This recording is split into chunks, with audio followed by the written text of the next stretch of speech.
only one person on Earth, John, that I will wake up this early for to do a podcast. I think that's crap. I think if, let's see, that's the problem. I'm out of the mainstream now. So if I look, who's the hottest woman that you and I would both wake up for?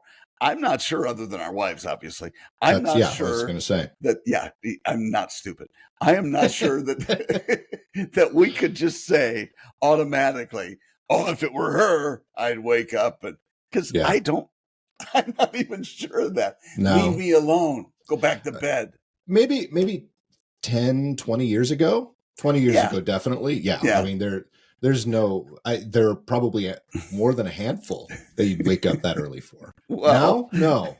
The problem is now you are more than a handful and nobody wants to wake you up anymore. That is accurate. That is accurate. Well, you look great for 5, 6 there, 7 here. We barely have sun here. So it's got to be. We don't have sun anyways because it's thunderstorming because of all those nasty master nasty whatever. See, I can't even talk. Those nasty storms that are coming through. Yeah, a bunch of people up north are getting nasty snowstorms, and I bet you would love to have that. I would absolutely love it. They keep sprinkling these little nuggets in with us, going, "Hey, you might get snow on Sunday.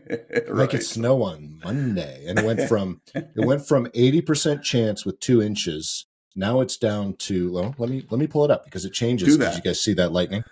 It's the only light we've got. Didn't see it. Let's see, because it changes like hourly. I'm sure you heard that thunder. I did. Oh yeah, there it is. Yeah, there it is. I thought that was your stomach. Oh yeah. Okay, so your stomach. I should really eat something. This has changed. This has changed quite a bit since I looked at it last night before I went to bed. Now it says Sunday, 54% chance of snow. Oh, 1 inch. Because like I said, it was high. It was like 80% with 2 inches. Now it's Sunday, 54% with 1 inch, but Monday, 57% chance with 4 inches. Oh my goodness! Wow. That's 4 inches, folks. In Nashville is huge. Well, that's snowpocalypse right there. Well, it is because, and you got to explain this to people who don't know it because Minneapolis, with which you're familiar, Wisconsin for me, those folks are built. And airports and hotels and everything, businesses, they are built to handle snowfall. They know it's coming. It's no surprise. They go, 4 inches. It's like that. That's how 4 inches is for them. And for I was in Wichita. That a Tuesday. I was in the summer.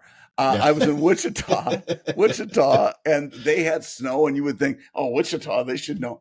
Oh no, they're much like Nashville. They're not wary of that. However, they have a lot of 4-wheel drive vehicles there. Yeah. And so I'm watching these 4-wheel drives go right into the ditch because they think, 4-wheel drive, I can go through anything. You can do it. Yeah. But you can't stop. I know we've talked about this, but I'm going to mention it again because it's one of my favorite topics ever. Everyone knows, I think it comes as no surprise to you, John. I'm a Jeep fan. I love my Jeep Wranglers. I know. I love my 4-wheel drive Jeep Wranglers. Mm-hmm. But you know what I put in the ditch more than my 10,000-pound front-wheel drive Oldsmobile Tornado when I was younger was my Jeep. Yeah. You think you can go through anything. Yeah, I tried to get my Tornado to go into the ditch in the winter, and it just wouldn't. Front-wheel drive, in my opinion, if you've got the right tires, front-wheel drive is actually better than 4-wheel drive. That is the key. You said it there. It's the right tires and snow tires for those of us from the Midwest. Very common. Lisa, when we first started dating, she had I want to say it was an 82 Pontiac Sunbird. So their J body, as they call it, no air, AM radio. Yeah, I thought she was rich because she bought it new, and I'm like, she was not. But very attractive. So what am I going to do? She knows this story clearly. But that was one of the best cars in the snow of any that I've ever owned. It was front wheel drive, and it would go good tires, but it would go through anything. Really? But it's a lighter car though, right? Lighter, but all the weight is up front. Oh, you're true. And it would just track right through. And I'm talking about 6, 7, 8 inches of snow one time.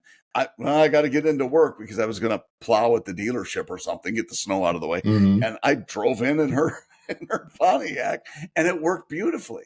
And it was one of the best. I mean, clearly it's much better if you have a Jeep or if you have a, something with 4-wheel drive. I would probably, if you gave me a choice right now between my Tornado or even one of the other cars, we had a couple of Cordobas. Yep. Late 70s, early 80s Cordobas. Nice. The front-wheel drive, heavy rich Corinthian leather. Yes. And actually, both of those were cloth seats. Believe it or good. Not. Yeah. Yeah. One was powder blue and one was shit brown. That's hot. Yeah. Icky. So I would, if you put those cars out front and then gave me, I will honestly say I don't know about my current Jeep. I really don't. I don't know how it would perform in the snow. So I'm not going to use my current Jeep. I hope so too. Yeah. But my old Jeeps, the ones that I had in the snow, I would put, if you put those next to me, I would probably choose the front wheel drive car to drive in the snow. I really would. But you got to, I mean, it was different with your old Jeeps because they were 2 doors. Yes. And light. And much shorter wheelbase. Yep. And lighter and not, So I that's why I would be interested in hearing how yours currently would do. Yeah. Well, and I think it would be a lot better with the longer wheelbase. Longer wheelbase, and because it's the 4xe, all of the weight distribution is in the center, and it's heavier. It's not all up front like a regular Jeep. Yeah, that's a good point. Well, cool. Let's keep our fingers crossed. For that over 50% that you're going to do 4 inches of snow and. Yeah, it's going to be a dusting. That's usually what happens. Or it'll be 12. Yeah, exactly. Weather people, I maintain, weather people are the only people on Earth paid to be wrong. Yeah, they are. And you know what? And they're good at it. They're very successful. They make you buy into it. And you know what? It is tough. And I think about this too, trying to cut them some slack because you're trying to forecast for an entire area. And particularly, I see it down here in Florida that it will rain. Somebody told me once it was raining in the front of my house, but it wasn't raining in the back. Yeah. Wow, that's pretty tough to forecast that. That's really funny. Yeah. From town to town, it can vary. You say that, it's interesting because Trudy from True Green is calling. Don't answer it if the tree is calling. Yeah, it's a guy's name. I think you said a tree is calling. No, it's Trudy. Oh, Trudy. Trudy from True Green. We're going to talk about that in just a second. I actually have to fire. Trudy? I have to fire them, but it's really hard for me to do that because we should do it live. Do it live. Take the call. That'd be funny. Come on! I already hit cancel. Well, you can call her back. They're calling so well. It's automated. Oh, so not if it said Trudy. No, well, Trudy is their me AI. To Udy. Oh, it is not. Trudy is their AI. It is. Why would they? Why? Oh, True Green, Trudy. Okay, fine. Yeah. Anyway. Jeez. So, I'm switching subjects mainly because I forgot what we were talking about. I got distracted. Story of my life. Trudy. So True Green, I've had them now for 3 years, and ding them. They've been fantastic. They're a great service company. My neighbors suggested them. I'm not dissing True Green. They probably are great, but my yard needs a lot more love. I bet they do it. You just have to pay for it. Oh, I'm sure. After 3 years of doing that, I have actually less grass in my yard than I did when we bought the house. Okay. Except for this year. So I don't know what's happened. This winter's been a lot milder so far. So I actually have grass in my front yard. And it's beautiful and it's great. And if it was only the front yard, I'd probably say I'm going to keep going with True Green. But I'm going to send you a text, John. Yeah. I'm going to send you a text of what my backyard looks like right now. Oh, no. Because it has grass. Yep. So that's exciting that it has grass, but I'm going to let you describe this when you get it. Okay. What my backyard looks like and what you think that is. Oh, there's the thunder again. All right. It is sent. All right. See if it's still loading. You You should have it. As soon as I get it, there it is. I will open up that image. You sent me 2 lovely pictures. Wow. Okay. What the heck? Okay, are those leaves? No. So what I think happened is the person doing, you guys can see it. I've got these wonderful green roads through my backyard. So what I think happened is that the person that was laying down seed when they were overseeding this fall, only went up in those paths and didn't go anywhere else in the yard. You're kidding. Yeah. Because that's yeah. incredible. Isn't that great? Isn't that fantastic? So, I mean, what it looks like is that the rest of the yard is covered with leaves. And the only place that you've raked is those. That's what it looks like, but that's not the case. All that my gosh. There are leaves down there now, but that's all dirt. So that's just dirt and that's just dirt over the top. Oh my gosh. That is incredible. So you can see why I'm struggling, because if I gave you a picture of my front yard, which I don't have, the front yard is like I said, it's actually prettier than when we bought the house. Well, that's awesome. The front yard looks great. Yep. It's just the backyard that they completely. Maybe I would call that a fail. Maybe they're only treating the front yard. No, they're treating, because I've been here. I've actually been working on the patio in the back and see them come in and spray. But yeah. Well, what can you do? I mean, you can oversee the whole backyard, I guess, but yeah, what the heck? I'll have to do. Yeah, I've got to take over the seeding more often. We have a lot of shade in the backyard, so it's really difficult to grow grass. So I'm really impressed that they finally did. Well, it's beautiful. Just in those spots, lush green grass. It's just the path, and it's no bigger than a spreader. They must think that. Yeah, exactly. They must think that, well, obviously, this is the only place he's trying to go grow grass. Yeah. So that's the only one they treat. I almost want them to come to treat the lawn just so they can see that before I fire them. I would keep the pictures. Send it to Trudy. Yeah, send it to Trudy at Tree Green. Yeah. Wow, that's incredible. It's fun. So much fun. Okay. So you have nice fenced in yard, and this is too bad, because you and I we've been in Nashville since we've started doing the podcast, and we've gotten together in Orlando or South Orlando, Kissimmee, at Disney when you guys came down here. Yep. We have obviously traveled for business together, but we haven't really been to each other's houses. So as we talk about it, it's going to be great fun, because listeners and viewers, if you haven't heard, we're going to be doing a podcast in person with each other, coming up here in the next, next few weeks. So that'll be awesome. For us, for recording, it'll be in the next few weeks, but even the episode will be the next few weeks, but we are meeting in January for an episode that'll air in February. That's correct, because of the timing. Yes, correct. But early February. So it's going to be awesome, and we're excited about it. But we're going to you're going to at least get to see my house. But you don't want to see my house right now. Well, I do. It looks great. Backyard looks like crap, but if you can get the front dogs, yard looks great. Yeah, it's awesome.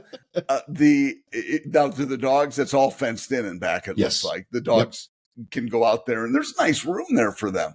Oh yeah, Clyde loves it. Bonnie, it's really funny. So obviously Clyde is the male, Bonnie's the female. Bonnie's the little black one. She refuses to go out. She will find every which way she can. Okay, back up a little bit. I have to, when I let her out, we all have to, but I'm the only one that actually consistently does it, because the other two people that live in my household tend to forget once in a while. Yes. So between the door in the back of the house and the yard is a concrete patio. I saw the chairs, the Adirondack chairs. Yep. So you have to go up. You have to walk upstairs. So the dogs have to walk up the stairs to get into the lawn, into the yard. Okay. Bonnie, if you don't tell her over and over, this is literally what I say. Bonnie, go. Bonnie, go. Bonnie, go. Until she hits the dirt. The minute you stop saying Bonnie, go until she hits the dirt, that's where she squats. Will she squat on the patio then? She squats on the patio all the time. Yesterday I let her out. Last night it was in the middle of the day. I let her out. It wasn't raining yet, so it was beautiful out. And she walks out, jumps up onto because we have a retaining wall, jumps up onto the retaining wall, puts her front paws down in the dirt, and then pees on the retaining wall. We are going to need to see footage of that. I think you need to roll tape. I will try to catch it next time. But if it didn't piss me off so much, because I got to go out and clean that. And right now we have a path that goes, because we do have a lot of leaves on the patio, and it's been so wet that I haven't cleaned them off yet. Yeah. So we have a path for the dog, mainly for Bonnie, because she doesn't want to get her paws dirty. We have a path goes from the door to the yard. And so if she decides to pee or poop, she does it on the path right in the middle where everybody walks. Of course. So then you see Clyde, he'll come up and he'll sniff it, and then he'll do a wide circle around it. And it's just so funny. It's like, Bonnie, really? It's like pulling teeth to get her to go outside. I'm like, if you'd learn to use the toilet like a regular dog, then you could stay inside and not have to go. But Clyde will stay outside all day. He'll roll around in the grass. He's a dog's dog. A dog's dog. Yeah. Bonnie is a cat. Got it. Bonnie is such a cat. That is very well said. The difference. And it's interesting that we are talking like this because we are babysitting for one of our pastor's dogs this weekend. So he's bringing him over today, and we've met him. A Ranger is his name. He's a 90-pound lab. Oh, nice. He's Those awesome. are the fun ones. Those are the fun ones to babysit. He's such a good boy. And so when he was here, we're just, spoiling him. So we're big dog people, but our Indy was not a big dog. So 40 pounds or so. This guy is twice his size. Oh, geez. So it's going to be fun. We'll see. And we don't exactly have a dog yard like you do because of that thing in the middle, the pool. But he could very well, I don't know. We'll see if he jumps in the pool. That's possible with a lab. You always have to consider that possibility. Yeah. So, but he'll be shocked how cold it is. I don't mind. I would never mind it. My stepdad always said, hell no, there's no way, because he was the one who mainly had to clean the pool. But I don't mind the dogs jumping in the pool. But I also don't mind the dogs sleeping in the bed. So it's not a big thing to us either. I mean, we have, it's taken us a while, but we've gotten the chemical stuff down pretty well now.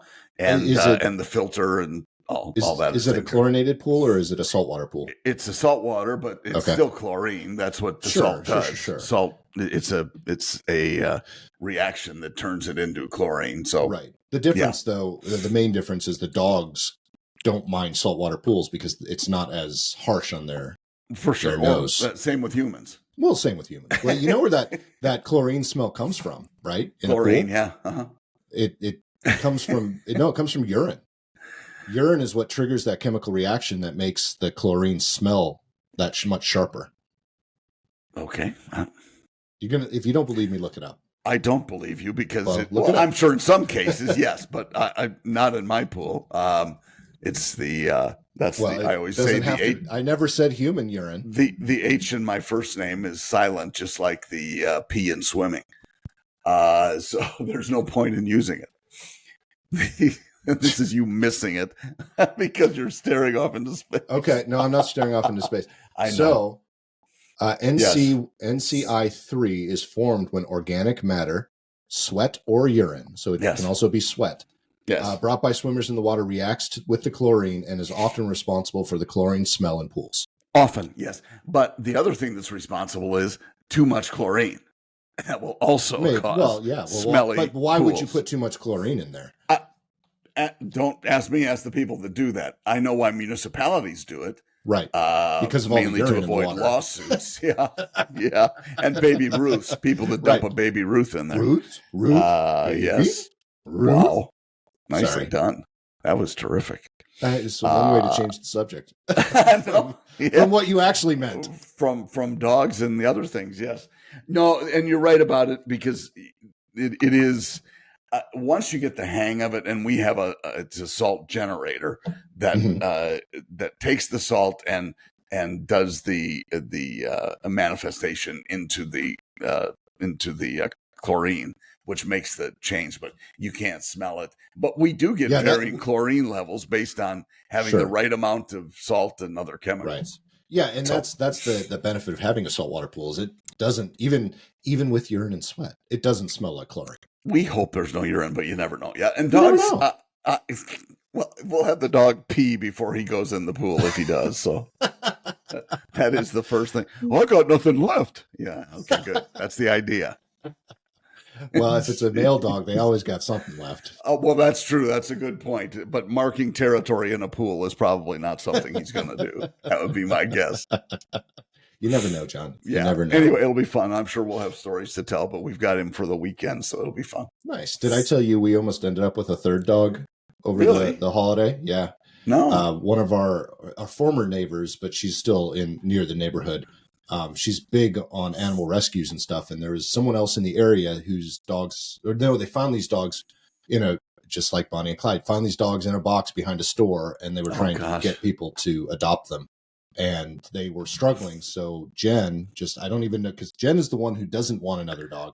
Right. I'd have 20 if I could. Sure. I love dogs. So she messaged this lady, her name is Lauren, messaged Lauren and said, we'll take one.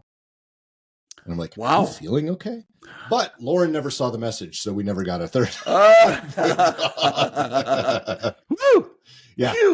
Yeah. No, they were beautiful dogs. They only had 2 or 3 left when what kind? When Jed. They're mutts. They were mutts, but they all look different. Like there was the one that I wanted, if it was still there, looks like a German Shepherd. It has the coloring of a German Shepherd. Nice. Not necessarily the ear shape or anything, but it had the coloring one. I was like, we'll take that one. Cool. But there was also one that was all gray with blue eyes, and I'm like, I could take that one too. And we will do it's funny because you look at them online or YouTube videos or whatever, and you see these puppies and you go, oh my gosh. And so I call it puppy porn when Lisa starts looking at it, because that's really what it is. You see these dogs that are just so cute. And and we have some friends, actually, family friends of ours who have fostered dogs for a long time, and they're kind of Rottweiler family. They've had several Rotties. Okay. And if you're not familiar with them, to our listeners and viewers, Rottweilers typically are 70 to 120 pounds, and they're just solid as rocks. One of the ones they're fostering now is like a mini Rottweiler. She goes about 40 pounds, but she looks just like a Rottweiler. So she probably has some in her, but clearly not nearly that size. But what a cutie and just a sweetheart. But you fall in love with them all the time. You do. My dad had a min pin, a miniature pinscher. Oh, love them! Gosh, they're so cute. Oh, they're so mean though. They are a one person dog. They really are. Oh. And this one was Peyton probably loves dogs more than I do, which is hard because I love dogs. And this dog would not get anywhere near Peyton. I nipped at her, and Peyton was afraid of her. And the only other person this dog has ever warmed up to, it's probably because I look a lot like my dad, was me. Yeah. Like I've got pictures of, and the dog isn't with us anymore, but I have pictures of the dog laying on its back on my legs while I'm watching TV. And I'm just sitting there scratching her belly. But the dog was, but it took years for that dog to get even that comfortable with me. Wow. So. Yeah, they're cute dogs. What they remind me of in stature is oh crap! I knew I was going to have trouble with the name of it. It's blah blah blah blah blah. Never heard of that one. Yeah, I'll think of it. But it's a smaller ish hound, sort of a dog like that. That not quite that small, but anyway, just God, I had it. It's an L something, I think. So anyway, I'll think of it, and we'll bring it up. But having him that size is great. Lisa's aunt and uncle had 2 full-size Dobermans. Really? And full size. They were beautiful dogs. And one of them was just this happy-go-lucky, wonderful guy, probably 120 pounds. And the other one, Ruby, was looking like this all the time at you. Like, just try it. Anything, just try it. And she was great. She was very loving, but she always had that look, like, as my late father-in-law used to say, she would always look through you. Never at you. Who's behind me? That's really funny. But awesome dogs. Great dogs. So have I ever talked to you about couple of my dad's other dogs? No. He had one call that he named Bertram T Dog. Bertram the dog. But the T is shortened. Of course. Bertram T Dog, Bert. Bert, he had Bert, and Bert was a stray that he adopted, but he had Bert the same time I had my black pug. which I am a big dog person. So that was my first small dog. Loved my pug. She was fantastic. Her name was Buka. The pug, Buka, I brought Buka with me to visit my dad once, and Bert was there. Bert was jet black. Someday I'll have to find the picture of Bert, because I have a picture of Bert standing in the pasture with the horses, and he's almost the size of the horse. Wow. He was a Great Dane Mastiff mix. Oh my gosh. 200 pounds, 180 pounds. Oh, easily. Yeah. Easily wow. 200 pounds. Probably 210, 215. Wow. Buka's entire body was the same size as Bert's head. Right. And I have a picture of that somewhere too. Funny. It was incredible. That was a massive. He would call Bert from the basement, and you would know. You were like, "Who the hell is in the house?" It sounds like an elephant. Boom, boom, boom, boom, boom. Sweetest dog you'd ever meet. And then he had I'm sure Bert's little sister, who was a 100% Great Dane, Ms. Mouse, who's also nice and big, a little bit smaller than Bert, but not much. Yeah. She was black and white. Oh Great my gosh, dogs, though. Great dogs. I love big dogs like that. What I dislike is their short lifespan. Yeah, they don't last long. They just don't, and it's sad. But the same could be said about little shit dogs too. If you've got a little bitty one, they last forever. I know, and you don't want them to die. Yeah, exactly. You don't want them to. You're 20 years in, and you're going, "Come on." Yeah. Just kidding, folks. They're dogs. We love them. I'm not kidding. No, they're great. Exactly the problem with the little dogs is they still have the same amount of health problems. They do live longer, but they're not as healthy near the end of their life as some of these big dogs who, when they get sick, they go down fast. They do. That's a good point. I think that's probably the biggest difference right there. Yep, I would agree. And the little dogs, I mean, just from a big dog person, no offense if you own a little dog, because we've had them too. They are often yippy. Yes. And the yippiness is just...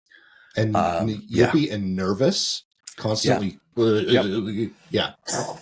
And you know what? The small dogs, for the most part, in my experience, I could be wrong, but for the most part, are one-person dogs, 1 or 2 person dogs. You know, that's interesting. I didn't really think of it like that, but I think you're right. I think the mutts that are smaller often are a lot friendlier and easier to deal with. I would agree. My mom had a Bichon Frise. Bichon Frise, I think that's correct. Yep. And he was beautiful. Jacques was beautiful, just white and had curly hair and just beautiful. But my aunt and uncle have had a lot of those. Terrible. Really? He would bite and run and just terribly trained. And, and my mom, of course, at the time was 70 years old or more. And so that doesn't seem that old anymore. But she just turned 95. So wow, good for her. Yeah, she's doing great. She really is. Good. But anyway, yeah. So she couldn't deal with him because he was such a handful. And none of the rest of us could. They came to visit, and he ran away, and he would just hide. And hey, come on, Jacques, come on, and he'd just run again and play games. And anyway, he was tough. But mostly the mutts. We had one growing up, Spooky, who was just, I don't know, probably 30 pounds and mostly overweight, but was the sweetest thing on the planet, but a mix, Yeah.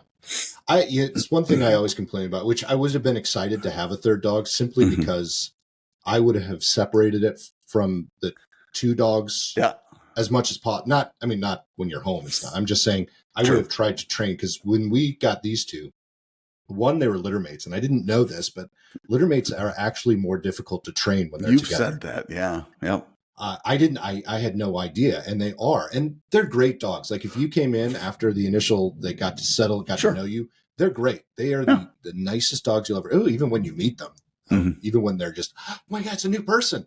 Yeah. They're the nicest dogs in the world. But the problem is, I want a dog who I can throw in the back of the Jeep and just go and do stuff with. All the dogs I've ever had were, I didn't have to have them on a leash. They would be right there. They'd listen. If everything you told them to do, they would do, because they were your buddy, right? Yeah. My dog, I put Clyde. Clyde's the only one I'll take with me anywhere, but I'll put Clyde in the back of the Jeep, and he'll sing the whole time. And I don't even like taking him to the vet, because that's what he'll do inside. Awesome. So vocal, So, Love and we really can't take them anywhere. And then Bonnie can be quiet. She'll be annoying, but she'll be quiet in the back of the car unless she's in the car with him. And then they're both doing it. And they'll do it for hours. Like we've taken them to East Tennessee to the in-laws house. Yep. They'll do it all 4.5 hours. Do but they don't do it at home? No. Well, if you leave, if there's no one in the house, you could go stand outside and go for a walk or something, and you can hear them howling down the street. But if there's someone in the house, even if they're not in the same room, they're fine. Yeah. Oh, funny. But it's so hilarious. Annoying because I would love to be able to take my dogs with me places. Mm-hmm. I really would, because that's what when I have dogs, that's what I did. Sure. I obviously not to places that didn't allow you to have them, but. So the ones that Jen's friend was looking to to find homes for, get rid of, I said. Get rid of, yeah. Yes, to find homes for. What kind of dogs were they? As far as I could tell, they were mutts. No one really knew. You know, but I mean size-wise, do you know? Oh, I don't know. They were puppies. They're babies. Well, sometimes you can tell. Look at the paws. There was a video. It wasn't even a picture to look at them, so you really couldn't tell. Mm-hmm. I mean, again, the coloring made them look like they would be bigger dogs, but I couldn't tell. I mean, Bonnie and Clyde looked like they would be bigger dogs than they were, and Clyde still has big feet. And there's like 40. Yeah, 40, 50. About 40 pounds, I think Clyde's 50 pounds. Okay. Bonnie's 40. No, that's a nice size, though. Yeah, it is a good size. That's awesome. Well, they're great. And that's, and we love them. And I know we talk a lot about dogs, more than we talk about Jeeps and coffee. Probably. We're sort of, I'm out of coffee, by the way. Oh, no. You need some. Might have to. Well, yeah, if you're getting me up this frickin' early. Yeah, I will tell you, I've been doing pour overs lately.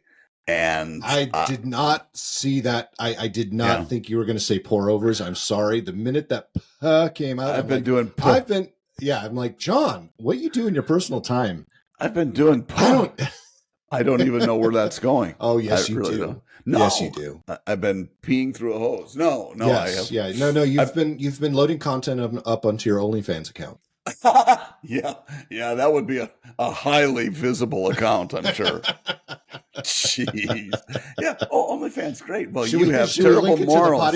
We should link it to the PoddiMouths podcast. Maybe we get some more viewers and listeners. Yeah, look, it's not to say if I didn't think I would get wealthy doing it that I wouldn't do it. I have nothing morally.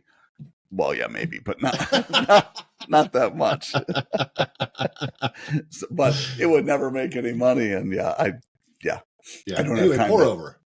Pour over has been kind of nice for a change. Although I did do drip this morning because pour over day after day has been. So Lisa was having some stomach issues last week, and earlier this week, and she has gone to tea now in the morning. Usually, I make enough coffee for both of us, and she'd get up and blah blah. So I'm making coffee for myself. Pour over's great for that. But so drip I haven't had for a while. I had some this morning and it was great. It was nice. Yeah. Not quite as, how pour overs tend to be a little more flavorful, I guess we can say. They're a little bit smoother. You get the oily part of the coffee just a little more than you do in a drip. And anyway, it's a different thing, but I really like the pour overs. Yeah. It takes time. I don't have the patience. That's exactly it. That whole 2 minutes to pour. Yeah. Come on. Yeah. I need the coffee now. Right. So anyway. Well, and that's why we still have a Keurig. I did Keurig coffee this morning just because I didn't have time to do a pour over, or I don't have good beans right now. I will admit that. But you may want to see a doctor about that. Right. Lately, I've actually gone back to my AeroPress. So we have a buddy I work with. His name is Mark. He just actually moved from Seattle to Nashville, so it's good to have Mark in our backyard. We should have him on the podcast one of these days. We should. He's fun. He's the one we talked about a long time ago as one of our coworkers with the prodigious beards. Yes, I know Mark. Yeah, and anyway, awesome beard. So as he was moving from Seattle to Nashville, all of his stuff was slow to come across the country. He got movers to do it. So he went out and bought himself an AeroPress, and he was telling me about it. I know I have an AeroPress. And so Jen and I lately have been doing decaf at night because like when it's cold, especially, I just like to have something warm, and I wasn't feeling tea. Yeah. So I pulled out because I needed a single serving. I pulled out the AeroPress again, and then I got back into it. I'm like, I really like the AeroPress. I really do. I've told you about my buddy who is a roaster. He actually roasts coffee and has his own business, and he swears by the AeroPress. He says it makes the best coffee. End of story. I would agree. Well, and you can also, I like it because it makes, mine is the smaller ones, the compact one, because I bought it for camping. So it only makes 3 ounces. Yep. So, but it's very intense. So you put it in there, and then it's like an Americano. It's a shot, and then you add as much water. Or as little water as you want, and that makes you can play with it, and you can adjust the flavor based on the amount of water you add, which is kind of fun too. That's where I am. I just really enjoy it. Like the AeroPress, my story about coffee and late, we were doing a thing at church last night, new members class. And so we were there just kind of helping out. And I said, man, I could use a cup of coffee. And it's, 5:30 or 6 o'clock. And well, why not? It's like, wow, you can drink regular coffee at 6 o'clock. I go, look, I don't sleep well anyway. I might as well enjoy good coffee. There you go. Craig and Mona are the same way. They'll drink coffee at night. Mona especially, she just, and I wish I could, because I really do love coffee. Yep. I would drink it all day flavor long. With decaf versus regular, I mean, it can still be good if you find the right ones. The one I have is I think it's a community coffee, which, it's a pretty decent brand. Yep. It's not high end, but have I mentioned before the Montana trading coffee traders? I don't think so. No, but I bet you're gonna. I am going to. It's Montana Coffee Company? No.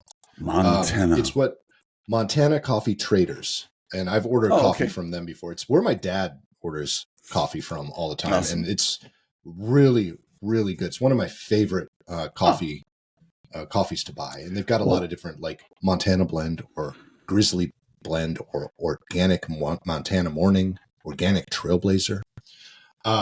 So if you guys are looking for some really good coffee, I would highly recommend. They also have one that... I see them. Yeah. Oh, they do have some stores. But yeah. Grizzly Blend. Organic Montana... Well, that's Orgasmic. I'm sorry. Orgasmic Montana Morning. Yes. Oh, no, it's organic. It's my organic. Mistake. I'll be your huckleberry. Ethiopia Molish. I have no idea what that is, but okay. Organic it's a dusk till dawn. That's a Darul. It's like Daffy Duck and Bugs Bunny reading menus. Yeah. I just roasted duck. They put on every single bag the tasting notes that you should expect. But they're fun. Like the Trader Blend. It's a dark roast. It's winey, spicy, and complex. So are you. Yeah, exactly. So I should be drinking. I don't like dark roast though, so I was a little disappointed in Do you know the dark roast has less caffeine than medium roast? That's why I don't like dark roast. Unbelievable. Yeah, I know you need the caffeine. I go as light as possible. Well, I know, and that's what most people don't know. They think dark roast, and dark roast is going to be a lot more caffeinated. Exactly. It's not. Yeah, nope. Interesting. So anyway, cool. And then Mark actually gave me another one, but I don't know where it is to try. It's South Dakota. It's a South Dakota blend. Okay, but I can't find it right now. My wife Lisa got me connected with Bone Frog coffee. I've heard of Bone Frog. Yeah, and it was good. It's not inexpensive, but none of it is. That you can buy online, especially. But those are usually some really good coffee. Anyway, Bone Frog, highly recommend, and that's been good. We just have. Does your buddy who roasts and sells, does he have a website where people can order his coffee? He probably does. Let me see if I can find it. Well, let's do this. Let's go ahead and you send it to me and I will add it to the website, even though he hasn't been a guest yet. But that'll encourage him to become a guest on our show. Right? That would be great. I think so. Let me see if I can find it. It's really fun listening to you tap on the keyboard. I know.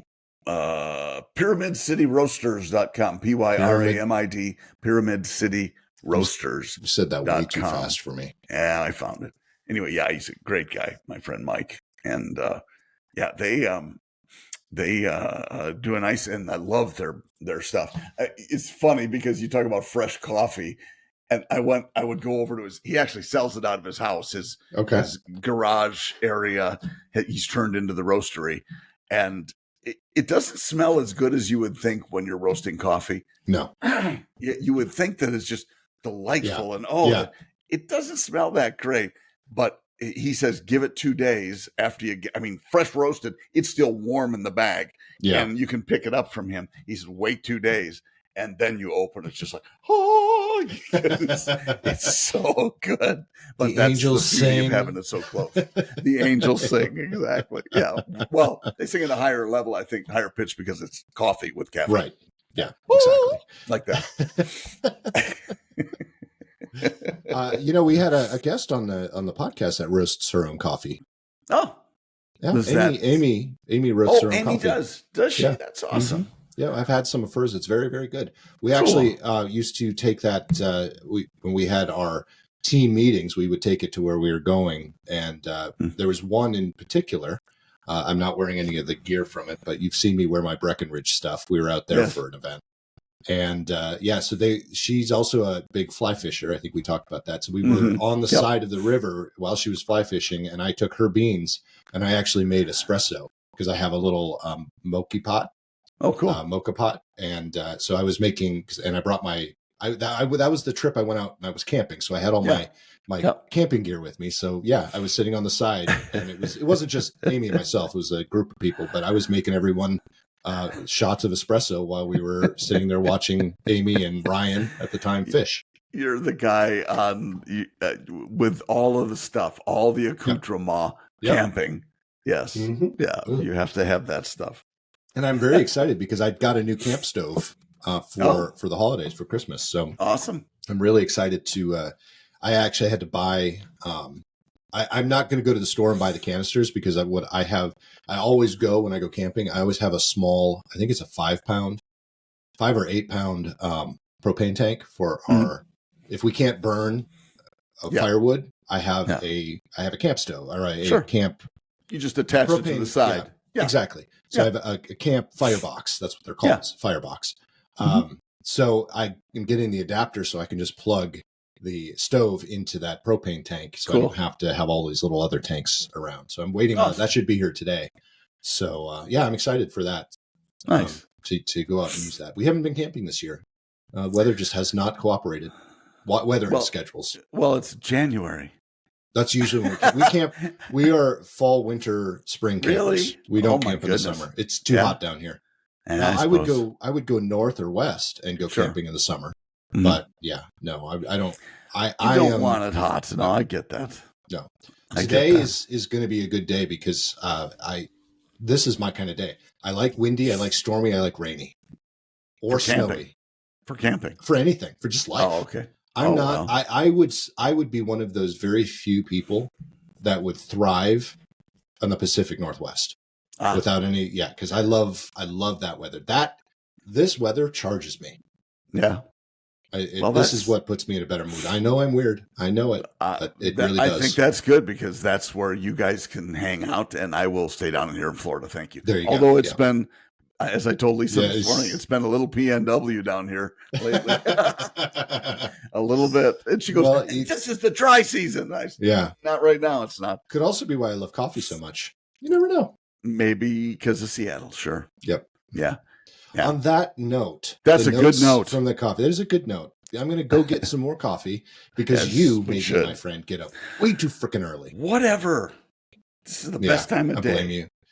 It is. I can't argue that. I love early mornings. I wouldn't, if my brain and body could function at 5 a.m., I would get up at 5 a.m. every morning. Because I do. I love the mornings. I love mornings. I just usually do.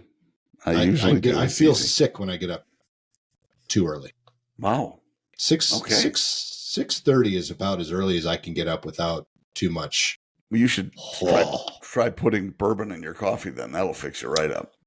Who said I don't do that on a regular basis? Well, you wouldn't feel weird then. You'd feel right. That's normal. I'd probably feel normal, yeah. I'm writing that baseline. I know you are. head up to, if you want to get the link to the Pyramid City Roasters, give me at least 6 months and it'll be up on the website. And, try some of the other coffee places, but also head up to our website. We have merch up there. I'm going to add a few more things. We've got some sweatshirts and stuff up there. If you're in the cold part of the country, highly recommend it. I'm using the same store for a couple of other projects, Jen's being one of them, her merch store. So I have some merch from hers, and it's high quality stuff compared to the last place that we used. It is. So it's really good nice stuff. Yeah, it is very nice stuff. I haven't seen your hat. I haven't ordered a hat. I need to order a hat. I can't get it. Lisa's weering it all the time, and she won't give it back to me. With it. Then order another one, John. Come on. She needs to. She just took my hat. That's what wives do. They do. We won't. That's a whole other episode. We could talk. We don't have time. We could probably have 4 episodes just on that conversation. But let's not. No, we don't want to get in trouble. No. Anyway, head up to PoddiMouths.com. Check out our merch store. Buy some merch. That would be fantastic. Yes, if you don't want to buy us some merch, at least buy us a coffee. That's still up there. It's still, the links are all active. So anyway, yes, John, it has been real. It has been fun. And I'm going to say it's been real fun. It has. It's not my normal line, Nick. But no, it's not. What the hell? Hope you, John, have a fantastic rest of your day today and a fantastic day when this airs. The rest of you, I hope you have a fantastic day when this airs this coming Tuesday. And we will see you again next week. See ya.